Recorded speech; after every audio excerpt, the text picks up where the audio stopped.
Hello दोस्तों, स्वागत है आपका हिंदी साहित्य में। हिंदी साहित्य की संपूर्ण तैयारी के अंतर्गत इम्पोर्टेंट उपन्यासों का प्रथम सीरीज मैंने अपलोड कर दिया है। सेकंड सीरीज में आइए देखते हैं जयशंकर प्रसाद से। तो इनके 3 उपन्यास है दोस्तों, कंकाल, तितली और इरावती। तो दोस्तों हमको पता है जो जयशंकर जी वो अवघड़ के बेस में रहते थे। कंकाल और अलग अलग तरह के भूत प्रेतों से उनका संबंध था। तो उनके वो जहाँ पे बैठते थे वहाँ पे कैसा सीन था। कंकाल के ऊपर तितली बैठती थी। कंकाल का हम कंकाल लेंगे, कंकाल के ऊपर तितली। इरावती से हम क्या सोचेंगे, इतराती है। जो जयशंकर प्रसाद है उनके आसपास का परिवेश कैसा है, कंकाल के ऊपर तितली इतराती है, ऐसा हम याद कर लेंगे। इनके तीनों उपन्यास याद हो जाएगा। नेक्स्ट देखिए दोस्तों, चतुरसेन शास्त्री के बहुत सारे उपन्यास हैं, लेकिन सारे उपन्यास महत्वपूर्ण नहीं हैं। यहाँ पर देखिए हृदय की परख और वैशाली की नगर बधू 1940 ईस्वी में, मंदिर की नर्तकी 1951 में और वयम रक्षाछम 1955 में। ये इतना ही इम्पोर्टेंट है, बाकी सारे इतना नहीं पूछे जाते हैं। नेक्स्ट देखिए दोस्तों, बेचन शर्मा उग्र। इनके भी कई उपन्यास बार बार पूछे जाते हैं। ये दिल्ली का दलाल, इसको याद रखिएगा, बहुत बार परीक्षा में पूछा जा चुका है। चॉकलेट 1927 में, दिल्ली का दलाल ये भी 1927 में। चंद हसीनों के खतूत भी 1924 में। बुधवा की बेटी ये है 1928 में। शराबी 1931 में। सरकार तुम्हारी आंखों में 1937 में। जी जी जी 1937 में। मनुष्यानंद है 1935 में। घंटा 1945 में। फागुन के दिन 4 1960 में। जुहू 1963 में। तो दोस्तों इनके सारे उपन्यास पूछे नहीं जाते हैं। ये दिल्ली का दलाल, चॉकलेट, चंद हसीनों के खतूत और बुधवा की बेटी, ये सारे बहुत पूछे जाते हैं।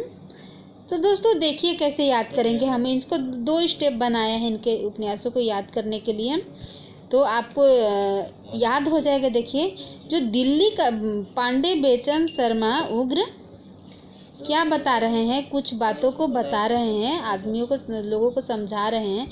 क्या समझा रहे हैं, दिल्ली के जो दलाल होते हैं वो चॉकलेट लेकर अपने हसीनों के पास जाते हैं। जो हसीनों मतलब उनकी जो प्रेमिकाएं होती हैं, दिल्ली के दलाल चॉकलेट लेकर अपने हसीनों के पास जाते हैं और उन हसीनों को, बुधवा की बेटी को हम क्या समझेंगे, अपने हसीनों को, अपने प्रेमिकाओं को बुद्धू बनाते हैं। तो ये हो गया पहला स्टेप 1928 तक। नेक्स्ट दूसरा स्टेप देखिए, शराबी, जो दिल्ली के शराबी होते हैं उसके बारे में पांडे बेचन शर्मा उग्र क्या बताते हैं। जो दिल्ली के शराबी होते हैं वो क्या करते हैं, सरकार तुम्हारी आंखों में, सरकार की आंखों में क्या करते हैं, धूल झोंकते हैं। कैसे धूल झोंकते हैं, जी जी जी, चारों तो उनको कुछ भी सरकार बोलती है तो जी जी जी करते रहते हैं और जी जी जी कहकर उन सरकार की आंखों में धूल झोंकते हैं। और मनुष्यानंद, मनुष्य के रूप में आनंद उठाते हैं जो दिल्ली के शराबी हैं। और हर घंटा 1945 में है, प्रत्येक घंटे जो शराबी है, दिल्ली के शराबी है, वो ऐसा ही करते हैं। और क्या बताते हैं पांडे बेचन शर्मा उग्र, लेकिन ये जो गंदे काम है उनके, जो शराब पीकर सरकार की आंखों में धूल झोंकते हैं, फागुन के दिन 4, सिर्फ वो दिन 4 ही रहेंगे, क्योंकि गलत काम जो करता है वो तो ज़्यादा दिन टिकता नहीं है। तो सिर्फ 4 दिन ही इनकी ये सरकार की आंखों में धूल झोंक सकते हैं। तो बाकी सब लोग क्या कहते हैं, जूहू, जी हाँ को क्या, जूहू को हम क्या समझेंगे, जी हाँ। इनका लास्ट उपन्यास है 1963। दोस्तों बहुत ही ध्यान देने योग्य बात है कि ये इनके साथ, पांडे बेचन शर्मा उग्र के साथ ऋषभ चरण जैन का उपन्यास मिक्स होता है। तो आप याद रखिएगा इनके उपन्यासों को। उनका एक ही उपन्यास बहुत महत्वपूर्ण है, दिल्ली का व्यभिचार। 1928 में, यही बार बार पूछा जाता है। और दूसरा है बुरके वाली 1928 में, दोनों 1928 का है।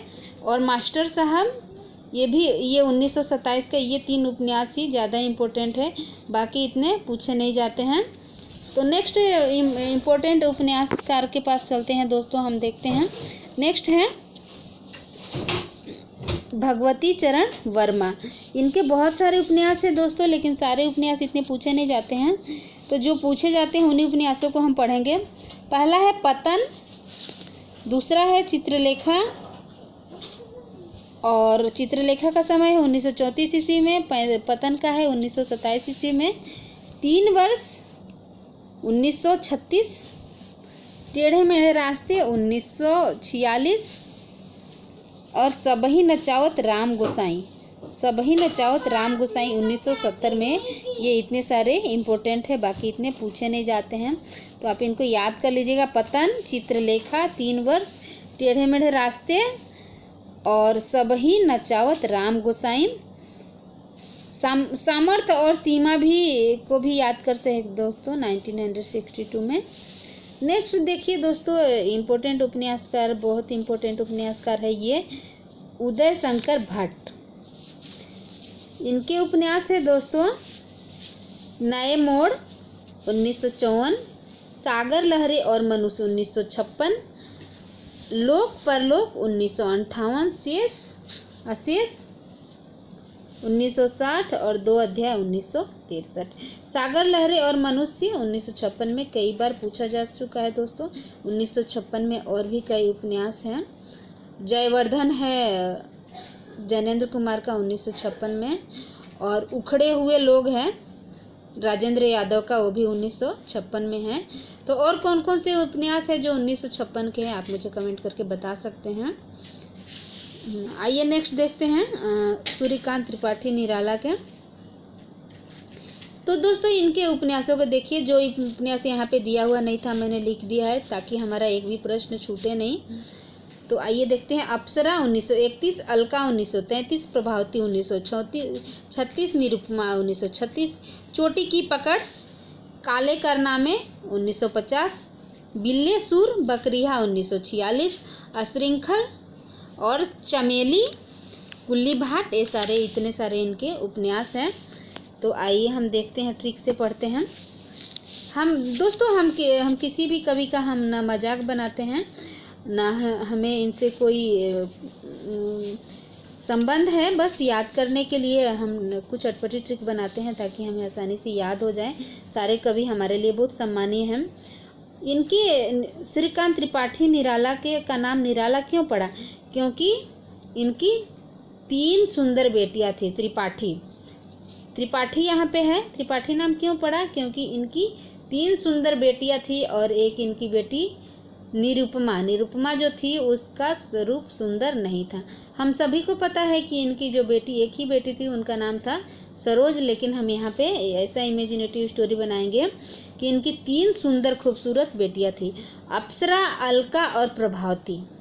इनकी 3 बहुत खूबसूरत बेटियां थी, जिसमें से निरुपमा भी उनकी बेटी थी, लेकिन वो सुंदर नहीं थी, इसलिए उनके नाम के आगे नी लगा दिया, निगेटिव, मतलब तुम्हारा रूप सुंदर नहीं है। ऐसा नहीं है, ये ट्रिक है दोस्तों, याद करने के लिए मैंने बनाया है। जिसमें से प्रभावती और निरुपमा जुड़वा थी, दोनों का समय सेम है 1936। दोनों बहनें जुड़वा थी, प्रभावती और निरुपमा, और उनका एक बेटा भी था जिसका नाम था कुल्ली भाट। निराला जी का एक बेटा भी था जिसका नाम था कुल्ली भाट।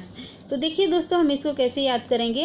अप्सरा, अलका और प्रभावती तीनों खूबसूरत इनकी बेटियां हैं, जिसके वजह से इनका नाम त्रिपाठी पड़ा है। और निरुपमा और प्रभावती दोनों जुड़वा बेटी है, और जिनका समय 1936 है। तो निरुपमा सुंदर नहीं है, इसलिए अप्सरा, अलका और प्रभावती निरुपमा की चोटी पकड़कर बहुत पिटाई करती है और काले कारनामे करती। कोई भी बदसूरत होने की वजह से कोई किसी को मारता है दोस्तों? नहीं मारता, ऐसा तो नहीं होता है, लेकिन अप्सरा, अलका और प्रभावती निरुपमा को चोटी पकड़ पकड़ के बहुत पिटाई करती है। तो इसलिए उनके काले कारनामे हो जाते हैं। आशा है दोस्तों मेरी ट्रिक से आपको फ़ायदा पहुंच रहा होगा और आपको जितने सारे उपन्यास है याद हो रहे होंगे। धीरे धीरे करके मैं हिंदी साहित्य के जितने भी विधाएं हैं, रचनाएं हैं, जो कुछ भी है मैं ख़त्म कर दूंगी। जो बाकी बचे हैं उपन्यास उसको मैं आगे के वीडियो में ट्रिक के साथ बताऊंगी। थैंक यू दोस्तों मेरी वीडियो को देखने के लिए।